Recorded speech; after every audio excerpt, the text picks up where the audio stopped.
Welcome to episode 68, The Major Arcana. Come join us as we discuss an overview of these 22 symbols and 22 faces. Ooh, I love it. And the ways in which they represent archetypes that are universal. And dive into 2 cards this week and 2 in a later episode. We'll be talking specifically about the High Priestess and the Hierophant. Stay tuned. Welcome to the Witchy Wit podcast, where we look at life through a witchy lens. I'm Kimberlyn. I'm Leilani. At Witchy Wit, we explore current events, ideas, music and books, and experiences in ways that recognize energy and life in everybody and everything. We are both real witches. And we bring 2 real perspectives through the lens of our different ages, races, and backgrounds. With a healthy skepticism for what we have been told is true, our conversations are raw, candid, and vulnerable. Join us as we cast a spell to uncover what we each know is true in our intuitive, witchy selves. Welcome to episode 68. Major Arcana. Yeah, we're going to talk a little bit. I mean, we're not talking about all of the Major Arcana. We'll be talking about it slightly in overview and then a couple of cards that we've chosen. But yeah, the Major Arcana. But yes, we're going there. And we are going there. We're going in. I feel like that's a little bit of a warning. Yeah, like warning. Yeah. Going. Be warned. Be warned. Be prepared. And this is in part, we did a couple of episodes ago, we did an episode about the tarot in general. Mm-hmm. And so now we're just going to dive in a little bit more specifically on the Major Arcana. Maybe someday we'll do the Minor Arcana as well. Woohoo! Yes, I'd like that. But before we do that, why don't we just catch everyone and each other up on what we've done in the real world since the last time we talked? That sounds great. Great. Shall I start? Yes. Okay. Yes. Excellent. So I don't really have a super life impacting check-in, but I'd like to talk a little bit about tea. And we're both drinking tea. I'm drinking a Lapsang Souchong, and you're drinking an herbal tea with moringa. This is my tea right here. Yes, your tea. Yes, your moringa, mint, rose hips. There's another flower in there, maybe calendula or something. And there's orange, maybe. Do you taste orange? Or you haven't tasted it yet? It's a little hot. It's a little hot. Okay. But... And I think a little bit of orange peel, and there's something else. Oh, where's the bag? Oh, the bag's still in there. Oh, apple pieces. I can see the apple pieces. Yeah. So anyway, I don't consider myself I may be a tea snob. I would consider you a tea snob. Okay. I would consider myself a tea snob. Okay. Good. Well, maybe, let's say I'm a tea connoisseur. A tea aficionado. Okay, aficionada. And I say that because, I don't know, snob sounds like exclusive. Snob does sound negative. Yeah, aficionada sounds more positive. I appreciate, I'm a fan of teas. Okay.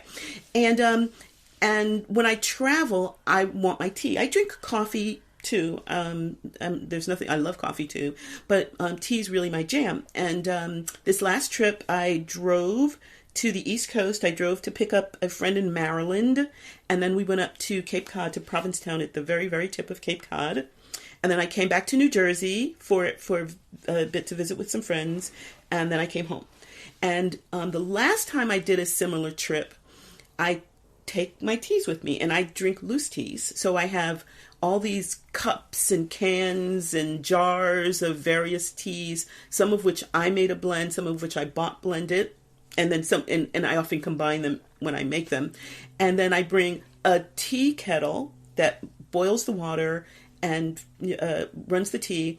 I bring a Brita pitcher because the tea is nothing but dried leaves and water, the majority of which is water. And if the water is shitty, your tea is shitty. So I bring a Brita because I don't want to keep buying and throwing away bottled water, buying bottled water and then throwing away a bunch of plastics, which are going to end up in the ocean. And I mean, they don't always end up in the ocean, but anyway, and so I feel it's really important that I purify my own water. I'm a DIY. What can I say? Anyway, so I said all of that because this past trip, I said, okay, that's two shopping bags, full of tea accoutrement. And maybe as I'm getting older, this is an opportunity for me to be a little bit more adaptive and adventuresome and, just kind of live a little bit on the wild side and not bring all that shit. So this time, I ordered. I guess I could put in a plug for my favorite tea. One of my favorite tea companies is Adagio Teas, and I get tons of stuff from them.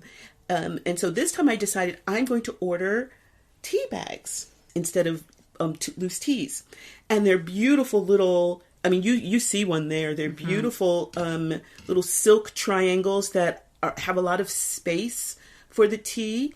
And they're committed. A lot of times when you get tea bags in the grocery store, they're like the sandy parts after they've made regular tea.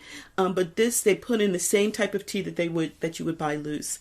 And I only traveled with, I think, 6 to 8 small bags of tea bags instead of 2 shopping bags filled with stuff. And I trusted the universe to provide the water that I needed, and a tea kettle to boil my water. And of course, my cousin, he has a house up in Provincetown. Of course, he had a Brita pitcher. Of course, he had a tea kettle. And so it was an opportunity for me to release a little control and still get my tea. Mm-hmm. So that's my check-in. And I just want to point out that I reap the benefits of this from you. The tea obsession? All the time. All the time. We normally record at your house. Mm-hmm. And I'd like to share that you frequently check in with me and are like, we could go to your house to record. And my response is always, no, it's fine. Because for a lot of reasons. One of them is that I get tea when I'm here. Yay! I'm so glad. And I love tea. My sister and I are into tea as well. So it just works out well. And I also want to share, when we go on retreat, you're normally the beverage priestess. I'm the beverage priestess. Whatever your beverage jam is, I'm your girl. Yay! I'm so glad you think that. It is the food on retreat is always great, and I feel nurturing. I feel nurtured. It's very nurturing to me. But there's something about what I perceive as you bringing as a beverage priestess. It just levels up my experience. Yay! I'm so happy to hear that. It's an opportunity for me to serve. So tea to me is not just the beverage. Tea is also drinking the cup, someone handing you the cup, someone brewing it for you. And so a lot of that for me is the experience. Like, I think someone said, I'll get my own. I think I let them do that, but it was kind of hard for me. It's like, what? I can't bring it to you. I can't, so yeah. And I'm drinking the tea you made for me in a cup from a witchy retreat that we went on together years ago. Yes.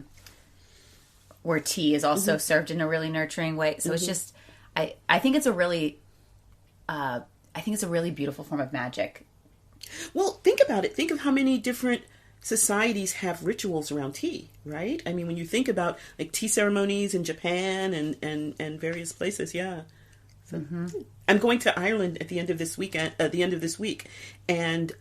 they have a lot of tea houses and stuff there. So I'm looking forward to exploring that. I love the way you make tea. I love the way you travel. Well, thank you. So what about you? What's been going on with you? So my check-in is a little bit different. I invite you to come along with me on this little bit of a journey that I like to check in about. So yesterday, I went with a group of friends to SeaWorld. And I have a friend who's an animal trainer at SeaWorld. He's worked at SeaWorld for years. And that's like my dream job. I'm sorry to interrupt, but that's my dream job. And I think, first of all, I think working as an animal trainer, obviously I'm not when I work in public schools, but what there's a little bit of an unintended joke there. You almost made me spit my tea on my laptop. There's so many, there's some irony there, but go on. But like one of the things I know to be true is that whenever I go there, when I went there, it looks very flashy and fun, and it's a very hard job. Like manual labor, one cannot do this job unless one loves what they do because it's too hard, which I think is similar in a lot of ways to teaching, right? You know, it's hard.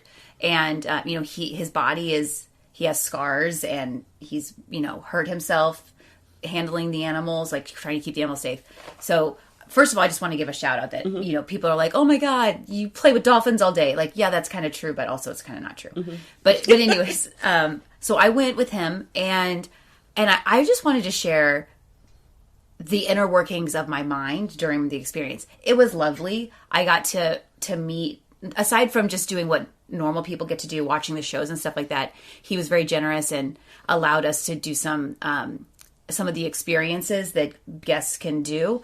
So I got to meet a sea lion, I got to meet a dolphin, and I got to meet a beluga whale. Oh, that's and it so was, cool. Oh my gosh. Yeah. Like, it just like, on a pure fangirl level, oh my God. Yes. I was weeping. Yeah. Like, they're so strong and beautiful and majestic.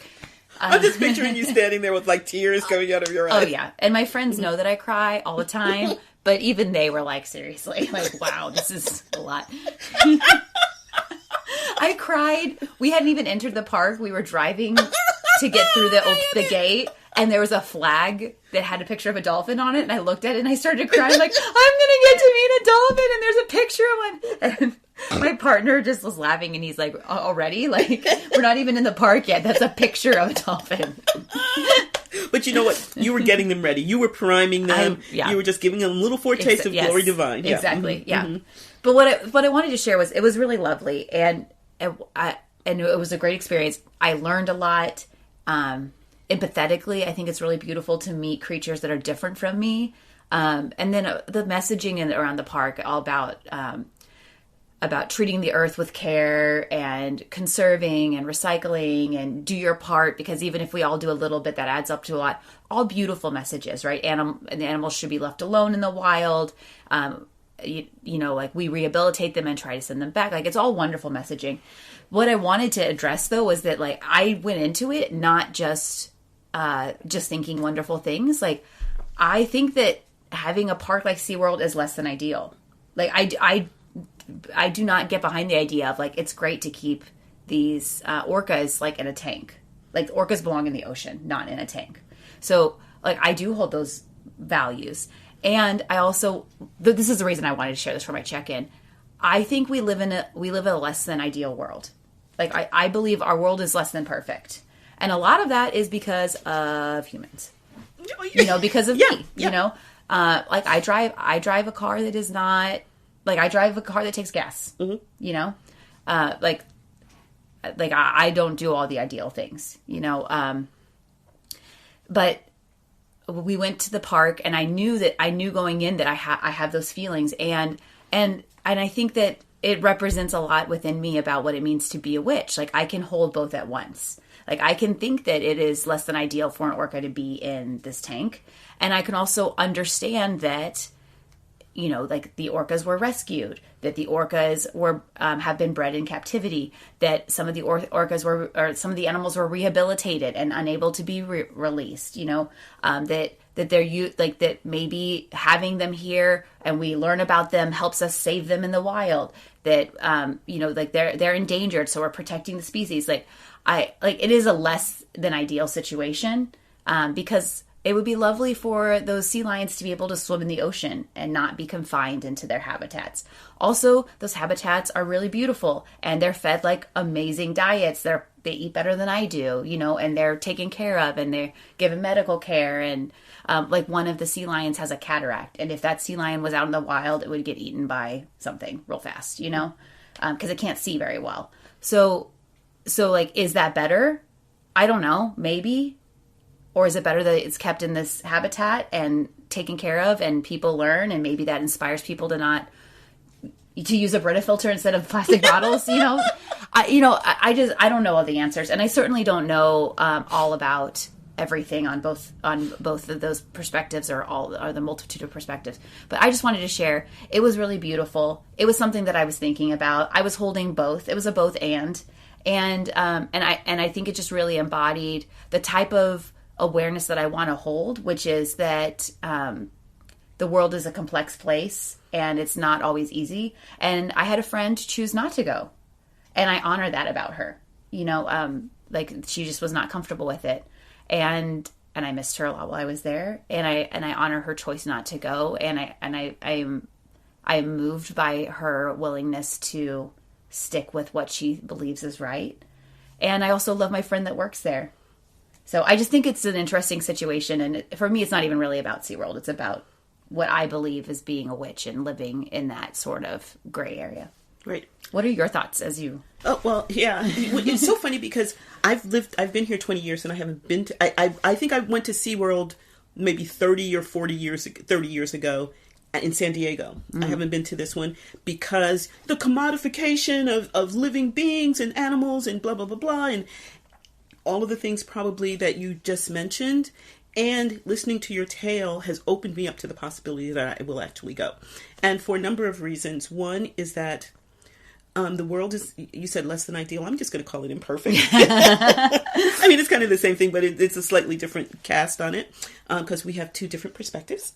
And a lot of it is because of humanity. I mean, probably there'd be no problems. We wouldn't have to rehabilitate half of these animals because they're injured by boats going by and scratching up the backs, or they get caught in propellers and things like that, right?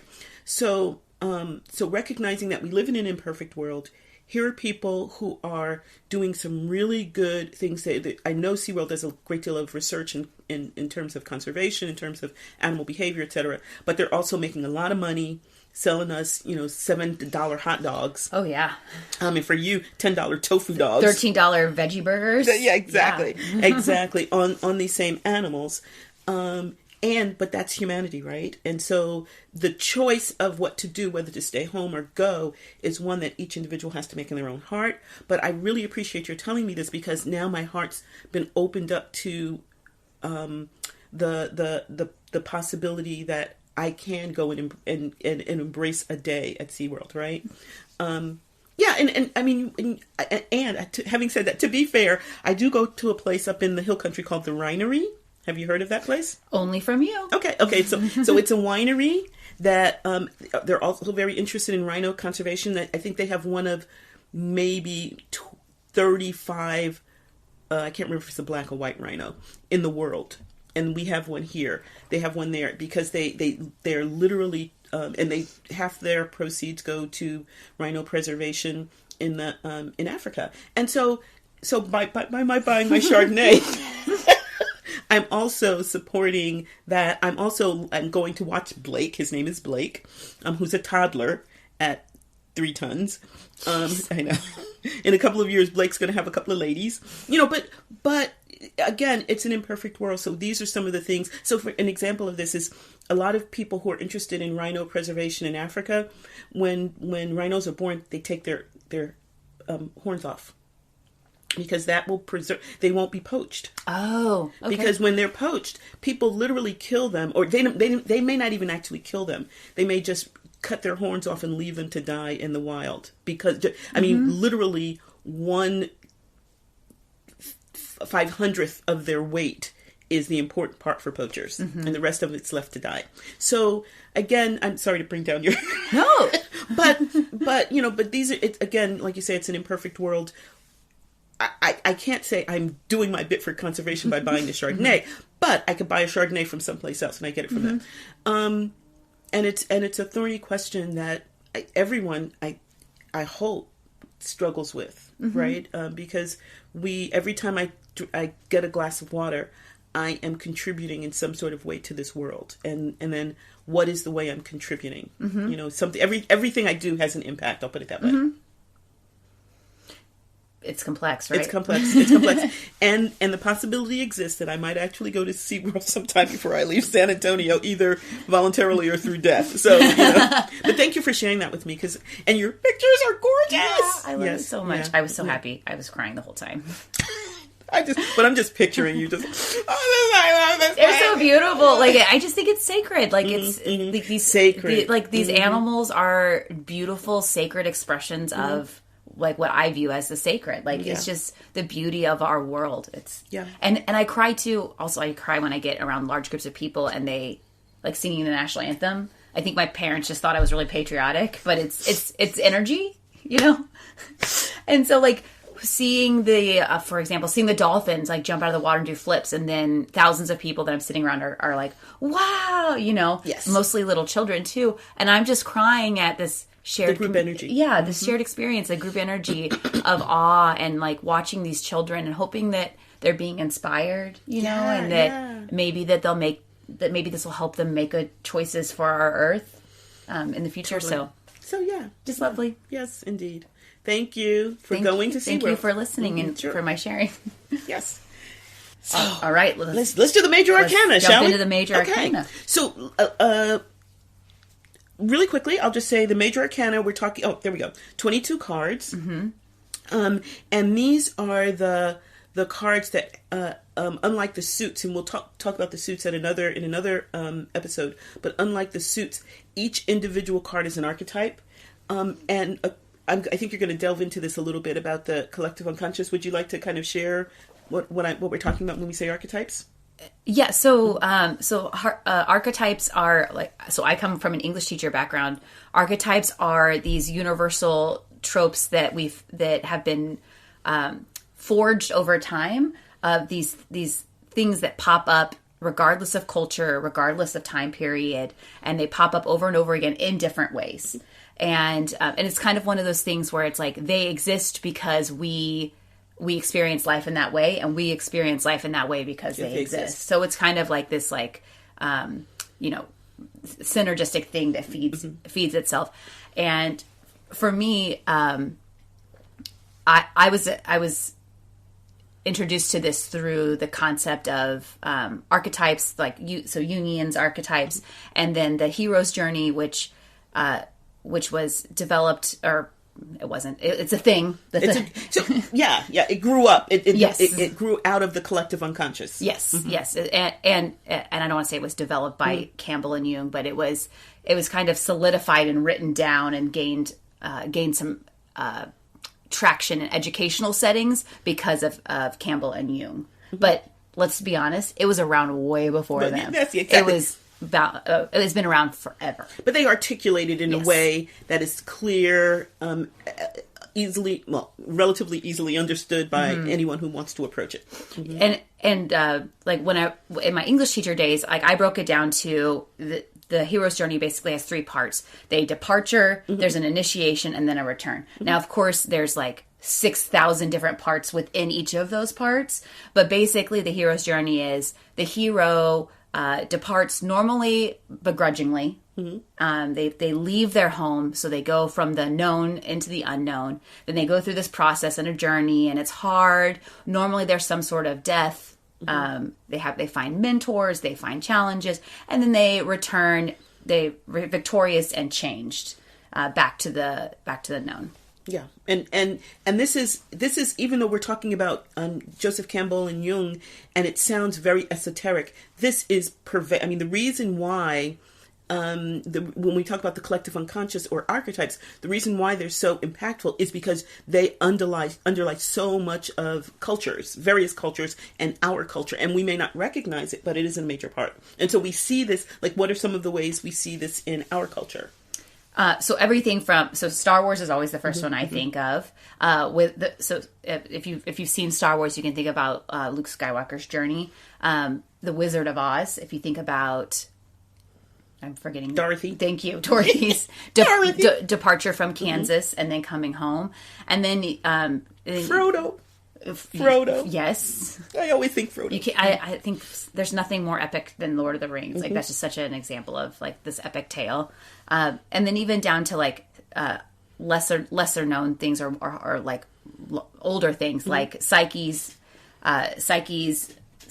journey with Cupid. Whenever Venus gives her impossible tasks, and then like Homer's the Odyssey is like one that I think of. That's like a long time ago. That is a long back right there. But I mean, it's pervasive, and you can. And I would hazard the majority of cultures that I could think of right off the bat. I could probably find a saga, or like a historical or legendary saga, or a contemporary film or book that is based on this, and I wouldn't say based on it. Some people, I think, Spielberg and the producer, whose name escapes me right now, they specifically used the hero's journey as the basis for because they were creating a 9-part arc, right? And so they wanted all that, and even within the larger arc, there's smaller heroes' journeys, right? But then you'll find that a number of people end up writing this just because it's a satisfying narrative, and it's one in which so many ideas and cultural tropes and norms can be played with, right? And so even if you're not trying to do this, it often happens. I love that from like a perspective that I like to think that it's like in our DNA. You know, we told these tales around fires of people going off and like, you know, hunting, and then they do things and they protected our tribe, and then they came back, you know, Exactly. like this is like literally a part of our human lineage. Yes. And so it does feel satisfying because it's a part of who we are. Right. And it doesn't matter which culture we go to, they show up there. The same type of journey shows up there. Yeah. So let's really quickly so we mentioned the Fool, and I don't know, we didn't actually decide to do this, but should we just kind of just name them? Have we named all of the various ones? Let's just go through it really quickly and just I love that name idea. them. So we have the Fool is 0, and they're numbered, but the Fool is 0 for a particular reason, because the Fool is the protagonist. And then there's the Magician, the High Priestess.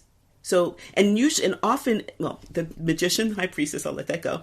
The Empress, the Emperor, the Hierophant, the Lovers, the Chariot, Strength, or in Strength can be in 2 different places, or Strength, the Hermit, 10. What's 10? Okay. I was gonna look. I cannot name them off like this. I get 10 is the wheel, is the Wheel of Fortune. Wheel of Fortune. Which, by the way, this came first. Exactly. Everybody. Exactly. Then there's Justice. Then the Hangman, Hanged One. Death. Devil. I skipped one. Death. Something else. Devil. Tower. Star. Moon. Sun. Judgment. And the World, right? Temperance. Temperance. Temperance was in there somewhere after Hangman, I think. Okay. Yeah, that's them. So all of these, and we're not going to go over all of them. We're actually going to talk about 4 today. But if you think about the Fool's journey, the Fool goes out and usually gets guidance in some sort of way that's going to help them make to survive all of the tasks and the trials. And then they become enlightened. And then they come home totally changed, right? Yay! Yeah. And I have pulled out my Fool cards. Oh, I pulled out mine too. Where's mine? And we'll do, we know this is a podcast, so we'll do some describing, but I'm reading from, I pulled out my Rider-Waite, and I also pulled out my Modern Witch.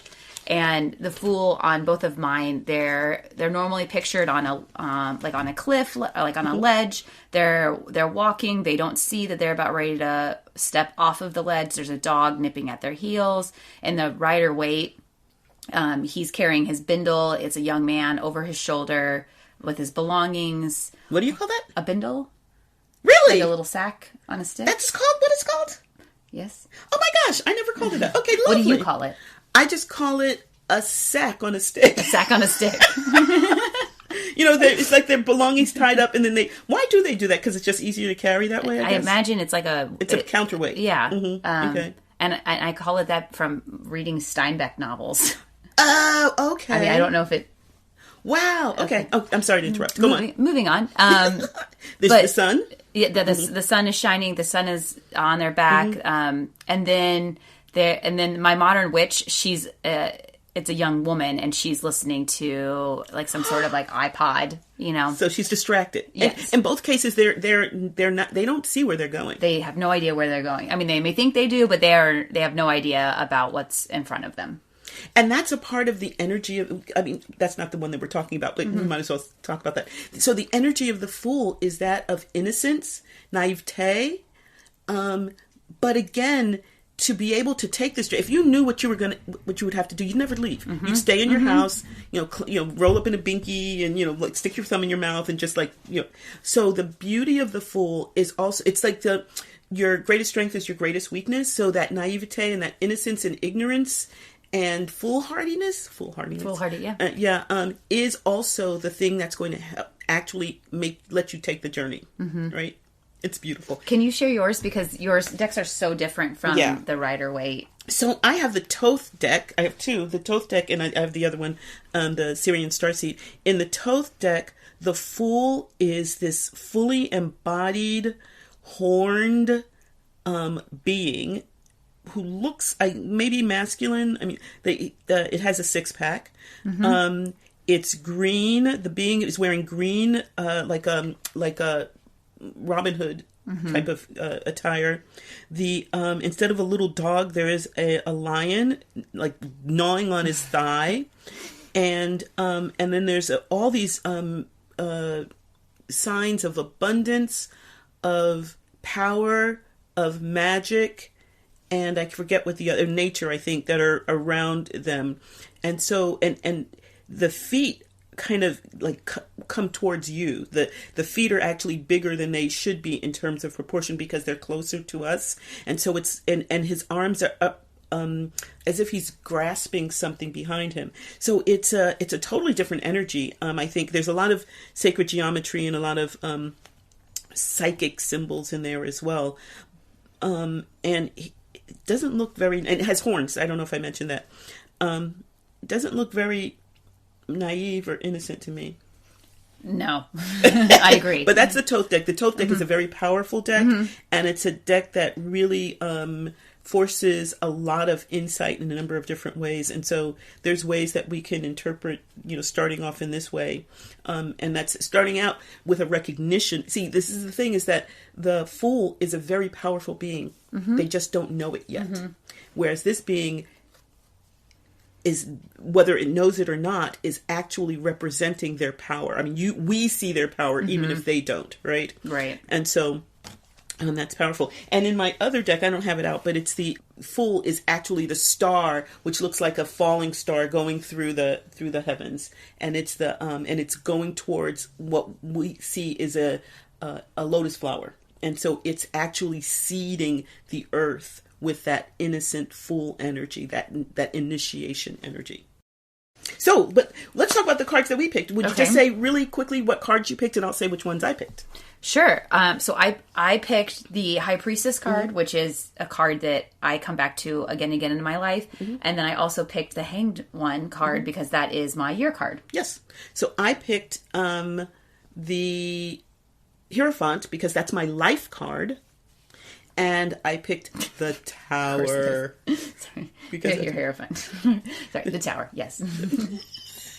I just love hearing you say the Hierophant is your life card. I'm like, yeah. Anyways. I know it's my life. And then the Tower, we'll talk about that. And then the Tower is my year card. We both took a breath on that one. It doesn't even have to be my year card. It just be anywhere in proximity to me. I'm just like deep breath. And I want to say, I love that we both picked a card that is air quotes good and air quotes bad. And I think we've talked about this before. We both hold the belief all of the cards are neither good nor bad, and yet they are good and bad. They are all things and nothing at the same time. The cards can be a warning. They can be an invitation to change. They can be inspirational. They can be motivating. They can be messages. But I believe that they are neither good nor bad. Yes. They just are. Yes, I agree. I totally agree. And when they come up in a spread, sometimes you just have to take a deep breath because and just say to oneself, they're neither good nor that. They're neither good nor bad. They're neither good nor bad. Okay, what does this mean for me?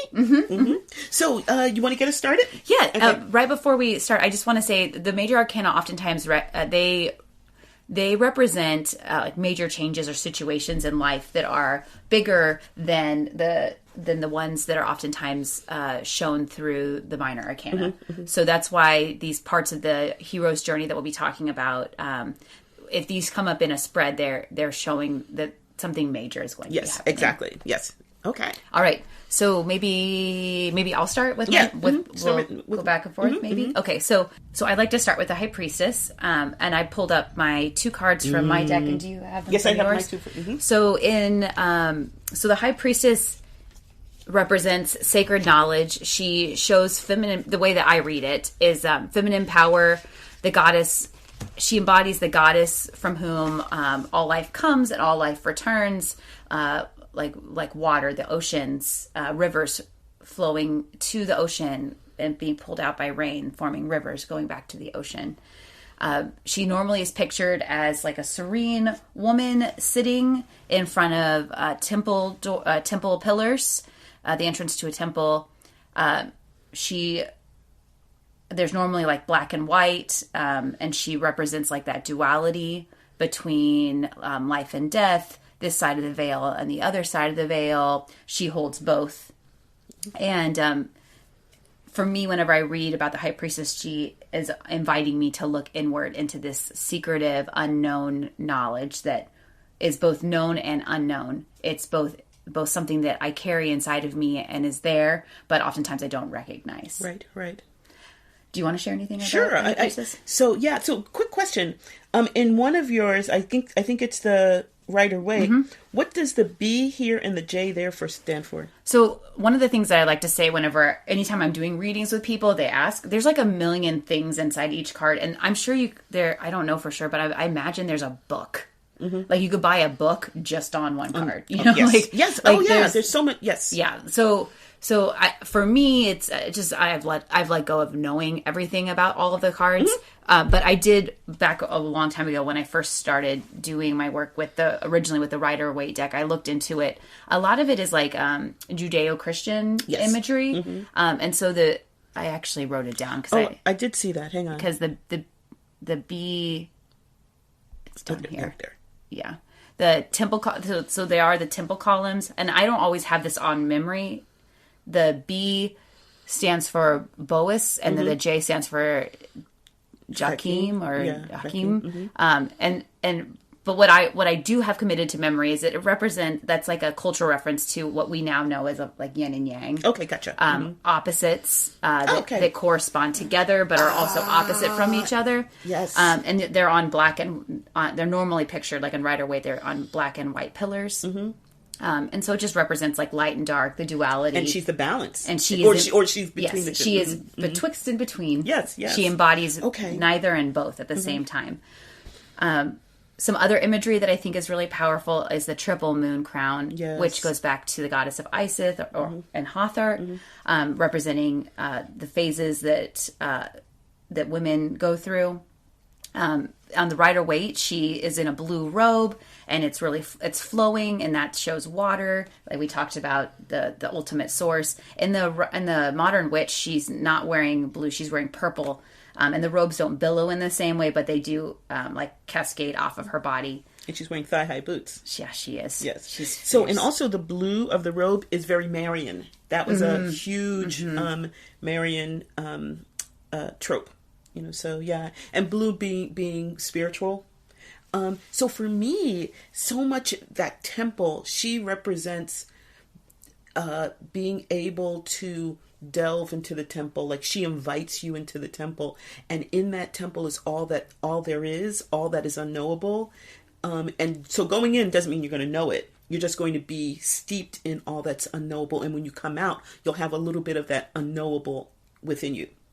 And so that's we were talking about this earlier, and the High Priestess to me is like, I want what she's having. You know, I just want a little bit of, of what she is, because she's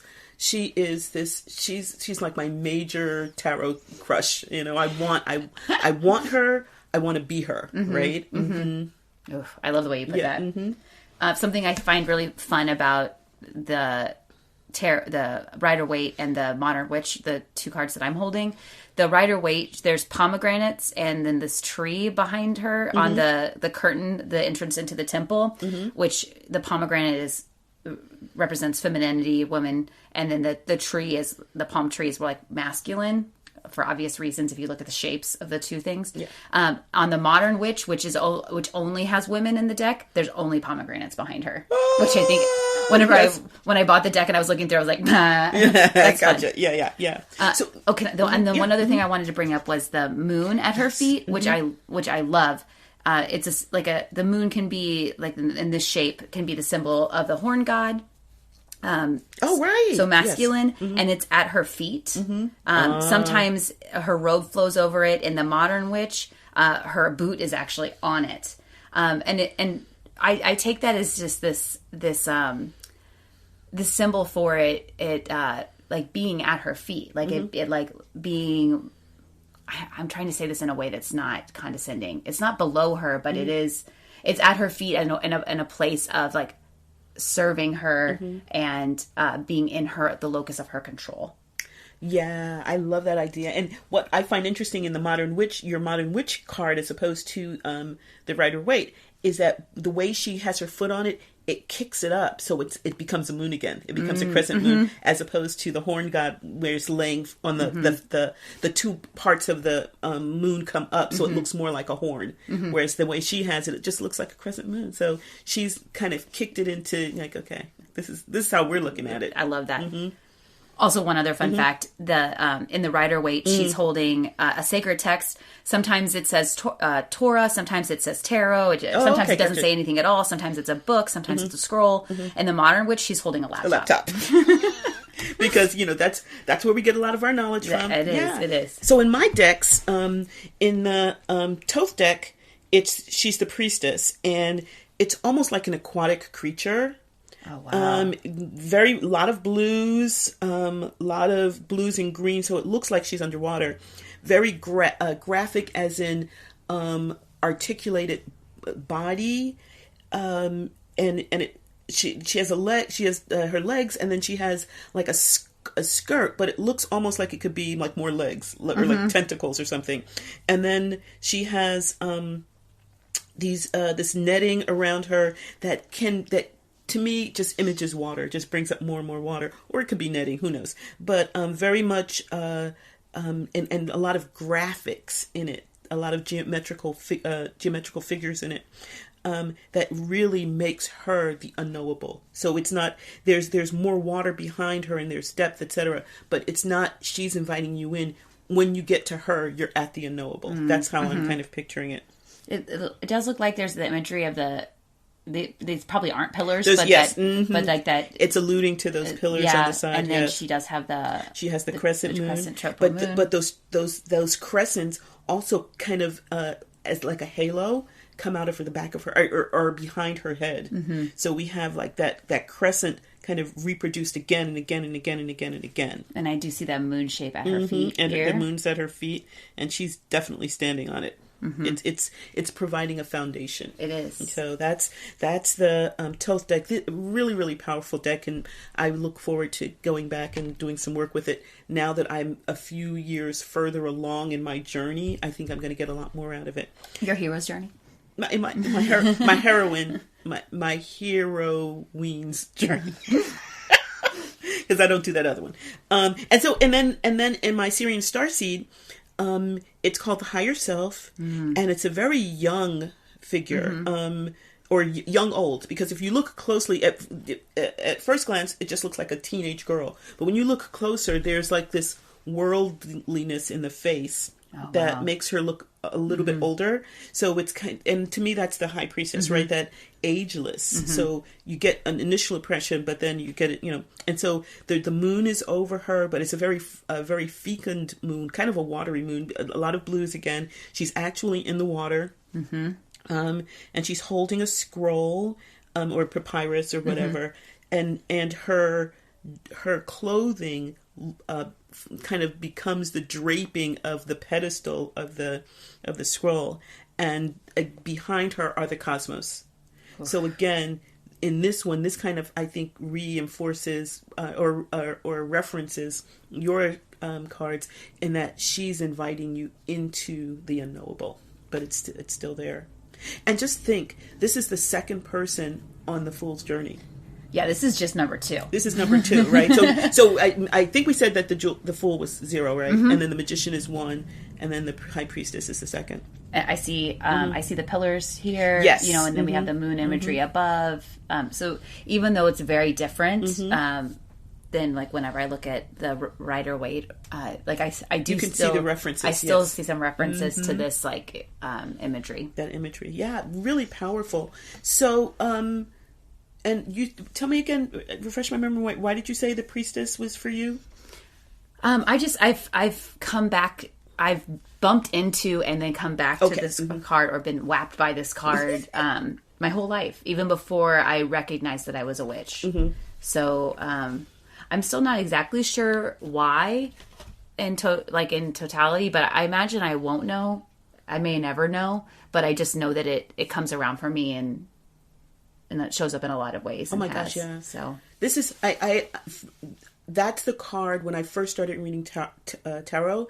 That was the card that I kept coming back to again and again and again in the Rider-Waite deck, and then I remember, I think it was Mother Peace. It was another deck. It was a round deck. I think that's Mother Peace, and she's a shaman, and I just stare at that, and it's I want to embody that. I want to bring that energy. I want more of that energy in my life. I want to bring that energy to other people. I just feel as if we need more High Priestess in our world, right? And so when you chose that card, it was like, oh, good, I'm glad.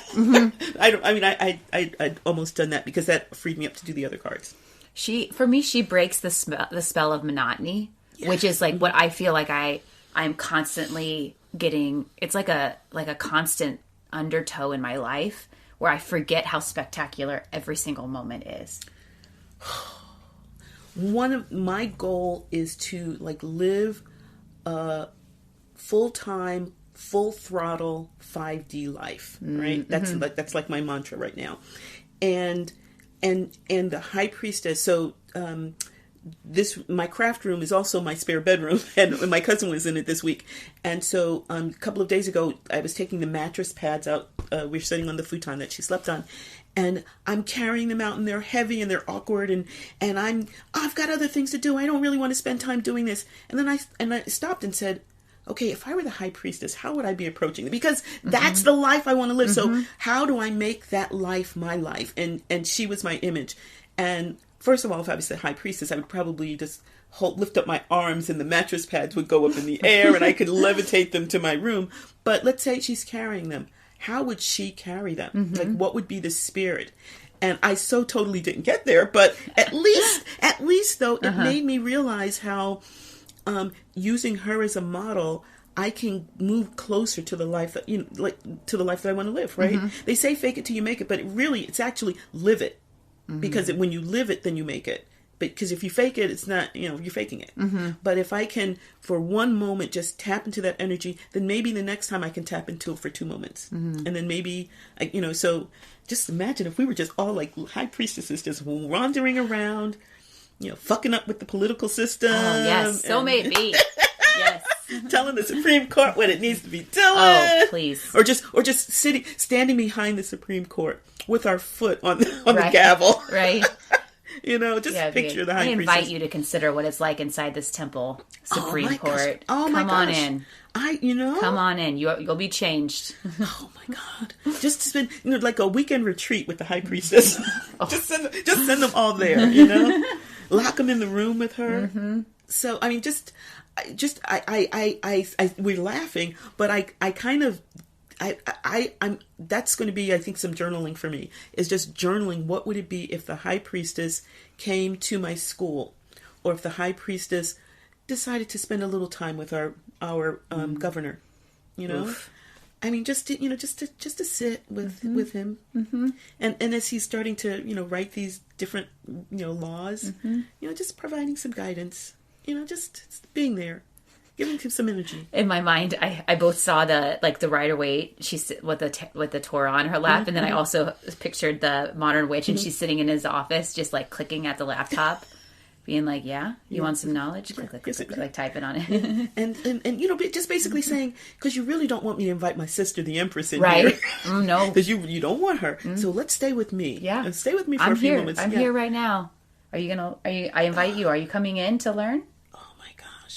Or do we need to move on through the hero's journey? Because do we? Yeah, because I got some sisters and brothers waiting for you. So, wow. Oof. Yeah. So okay, but did you want to share one? Sure. So oh my gosh, it looks like we're only going to get to 2 cards today, which is lovely because it's offering us more time to talk about the other cards. Yes, I wanted to. Yes. So the other card the card that I'd like to start to talk about is the Hierophant, and this is my life card, and I resisted this for a number of different years, a number of different reasons for many years. And I've only really started to embrace the Hierophant in the past maybe 2 or 3 years, as I've been delving into various to the use of tarot for personal development as opposed to divinatory stuff. Anyway, so for me, in the deck that I'm using right now, the Hierophant is guidance, and so the image is of a Buddha, and it's actually a statue of a Buddha. Looks like bronze or gold, holding the symbols of Buddha in a lotus position, sitting on a throne of lotus flowers, and behind the Buddha is the Sphinx, is the Gaza Sphinx, the one without the nose, but this is all seen through this overlay of the cosmos. And so remember, this is the Syrian Starseed deck. So all of everything that takes place on this planet is actually mirrored by journeys other planets have taken and their wisdom being sent to us so that we can, skip a few steps, right? So it's all about wisdom and guidance. And would you like to talk a little bit about the Hierophant in your decks? Because Sure. That's one of the reasons why I've had such a complicated relationship with them. I just want to say I can understand why you'd have a complicated and I think that some of the cards may be a little softer, but I think there's room to have a complicated relationship with every single card, but knowing you, I just giggle a little bit about your complicated relationship with the Hierophant. In the Rider-Waite, the Hierophant is wearing what I would describe as like a more traditional Christian garb. Let's call him a pope. It looks like the Pope. Okay, right? yeah. Let's call the shovel a shovel here. The shovel looks like a Pope. Holding like the scepter, a gold crown on his head, between temple pillars. There are, I don't know if they're kneeling but they are definitely below him. What looks like monks. Yeah, monks. They have like the monk. Tonsure. There's the keys. The keys of knowledge, like the keys to the knowledge, like the institutional knowledge at his feet. And then in the, is there anything about the Rider-Waite that you would also point out?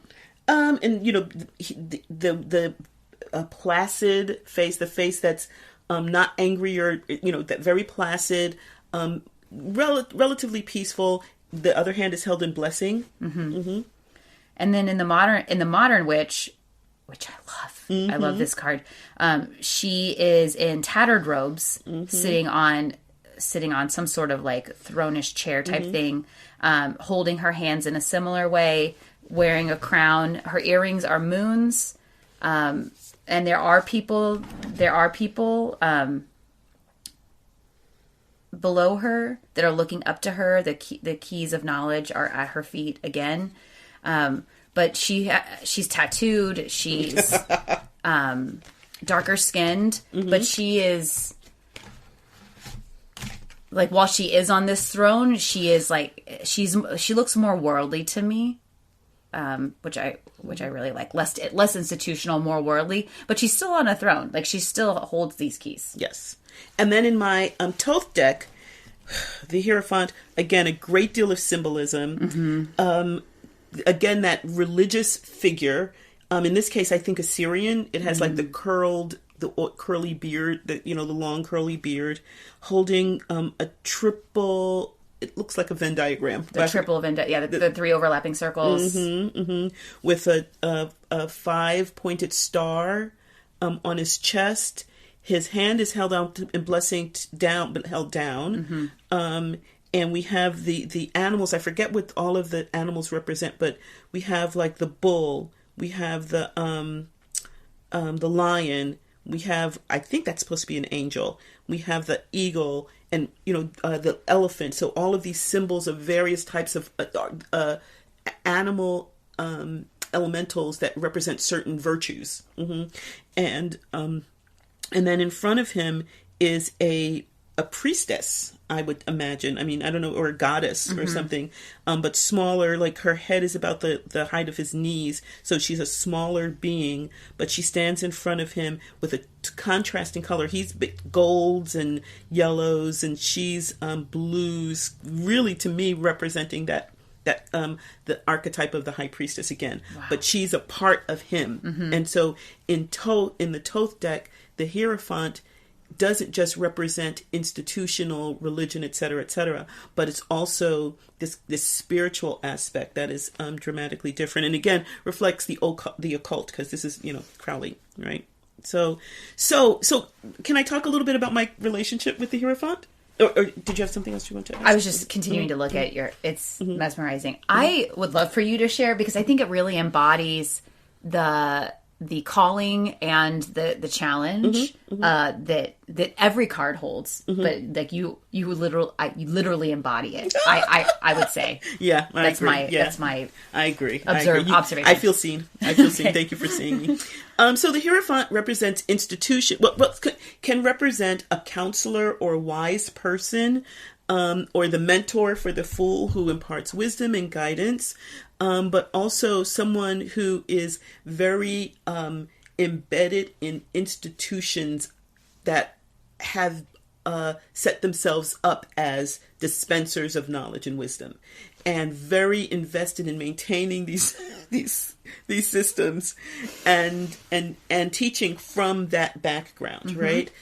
So someone who really wants to share, wants to teach, wants to impart wisdom, and are really grounded in, it can be really grounded in very traditional, very conventional wisdoms and systems for dispensing wisdom. I'm a teacher. I've been a teacher all of my life, all of my adult life. I was a teacher even before that, but they called it Miss Bossy Pants as opposed to teachers. But and I've been a church organist. I was a religious seeker for decades, and looking for institutions that would reflect me, or would reflect, or would scratch the itches that would meet my needs. And settled in a number of different institutions on the way. You're laughing. Why are you laughing? Go ahead. It's very Hierophant. Okay, I know. And so when I first did my decades ago, when I first did my life card, and I saw that, I'm not going to tell you how I felt. I can tell you how I remember feeling, and it was basically an extreme sense of disappointment that was my fucking life card. That all my life, I guess I am sharing. All my life, I'm going to have this. I'm going to have. Okay, I'm not going to say I'm going to have this struggle. All my life, I'm going to embrace this paradox. That's me trying to reframe, folks. But yeah, me seeing the problems with all of these systems and institutions and being a part of them and seeing a different way and trying to approach that. So one of the ways, I just only saw this really with my newest deck. I mean, you see this in a number of decks, but one of the things that one of the questions that the Hierophant raises is, what exactly is your relationship to these things? And a way of approaching it is, how can you, what is your relationship what does this mean to you? How can you explore this and learn more about yourself? And not just take the shallow top of the card meaning, but really just use this as an opportunity for really deep dives into self-exploration. I haven't had the courage to really do this really super deep dive, but yeah, that exists for me. Your thoughts? There's more other stuff that I can talk about, sure, but yeah. I love the Hierophant to me calls me to look at these systems of knowledge and power, and oftentimes there's a lot to be gained from these systems, which is why they exist. Yeah, college transformed my life. I learned so many things. I was given experience. I was given opportunities to have these experiences. It put me on the path to the way that our society is structured, so that I could get a job as a teacher and do these things, like the ladder of life that cultures construct is a ladder so that one can climb or navigate a ladder or a road or whatever. They're built for that reason. And then at the same time, it's like because they're built, they don't serve everyone. There are problems with the way that they're built. They're built by people who are imperfect, and therefore it excludes people. It doesn't always help people. It furthers certain agendas. There are both sides, and the Hierophant invites me to consider the complexities and the gifts of all of that. Yes. And I find that I get frustrated by it. I get if I had my way, I would perpetually be in university earning different degrees. A lifetime said I would. It's so freaking expensive, so I can't, or I choose not to, but I totally would. I love it. And that is a part of me. And then there also is this part of me that just sees the issues with it, and the inequity of it, and the ways it maintains the status quo of like you say, inequity, the way it so it keeps people who are at the bottom and people who are at the top. And even and we've mentioned the Supreme Court a couple of times. There was just a decision about about removing affirmative action, which is like a whole other thing in itself, which may be imperfect but served what I believe to be a good purpose. Yes. But that to me is a Hierophant, partially a Hierophant calling right there of it's showing the flaws in our structure, but also the good the structure serves, and I want it to serve. So the Hierophant reminds me that my initial reaction to something, which might be, as you've said before, to just kick the table over and, and you burn it down and salt the world with the ashes, may not necessarily be the approach to take in that situation. The Hierophant encourages me to to dive deeply into it as it is, and then see what can happen with it. And depending on the context, sometimes I get the message, regardless of what the Hierophant stands for, because of where the Hierophant falls in my spread, that sometimes I'm meant to burn this sucker down. So the beauty of the Hierophant is that for me, and maybe not for other people, but for me, it has a wide spectrum of meanings, positive and negative, approaches, warnings, guidance, wisdoms. It really is a very contextual card for me. I can't just say the initial, one, like the first thing that pops up when you Wikipedia the Hierophant, I think this is just another example of how no card is good or bad. Even the devil is not good or bad, or death, or the tower, all that. It's just invitation to, it's challenge, it's mystery, it's pointing out these things that could be helpful or that could be challenging. Yeah. It's all those things. So anybody who's like, oh, this is a good card or this is a bad card, I would argue not really. Yeah. It is all and it is neither. Yeah. One of the times that I can't remember which deck I was even using at this point. It wasn't these two decks, but I would say about 7, maybe more than 10 years ago, the spread, the Hierophant in that spread told me, or my interpretation of it was that I am meant to create my own way. So yes, there will be a system. There will be a system of interpretation, of articulating, but it's going to be devised by me. I'm not going to take a traditional one. And so as I approach, and that's when one of the things we've talked about is how, as individuals, we belong to a circle that is highly goddess oriented, and I'm not. The archetype, the goddess archetypes are very, very useful to me, but they're not the ones that I most resonate with. And that gave me, the Hierophant gave me permission to finally say, I'm into the elements. And, we can draw upon the goddesses, but I'm really into the elements. And so my belief system is firmly grounded there, and the ways in which the goddess archetypes flow into that will be fascinating, and I can explore that. But I can just say that. I can just, make myself a sign and say, elemental. And maybe like the imagery of the Hierophant with the people looking up to the Hierophant. In that way, I came into the circle after you and learned a lot from you. And you saying that gave me this sense of permission. Wow. Where then I was like, oh, because I was like, I'm not Dianic. Like, I don't really jam out with the goddess stuff so much.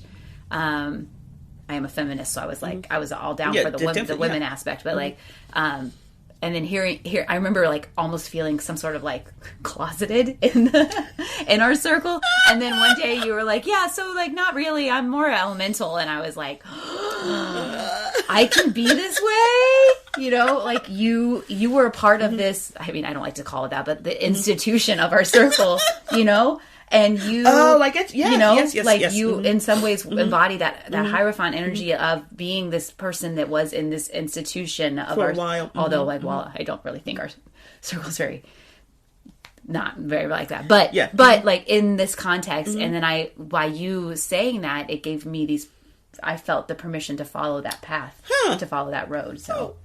Yay, I'm so glad. So thank you. My pleasure. Well, thank the Hierophant. Thank you, Hierophant. Yeah. You're welcome. Yeah. So I think we should kind of bring this to a close. Because yes, I would love maybe for us to do another episode with the cards that are air quotes oftentimes perceived as negative. The other card, yeah. The hanged one and for me it was my year card, which is the Tower. Oof, that one just gives me some. So why don't we? chilies. Yeah, why don't we do a part 2 with that? Yeah, that sounds because that way we can end this without being like 5 hours long or something. We hope you have enjoyed the magic that has unfolded here at Witchy Wit. It would be great if you would help make Witchy Wit possible and get access to exclusive content by donating on Patreon. We'd love it if you join our Witchy community and enjoy shareable content on Instagram, Facebook, and YouTube. Would you do us a big favor and support us by rating and reviewing us wherever you get your podcasts? It's free and helps witchy folks find us. Feel free to email us at witchywitpodcast@gmail.com. We love to hear from our community. Reach out and let us know what's brewing in your cauldron. New episodes are released every second and fourth Friday. Follow us on your favorite podcasting platform so our episodes go right to your playlist. You can listen as you ride your broom. Stay witchy, y'all!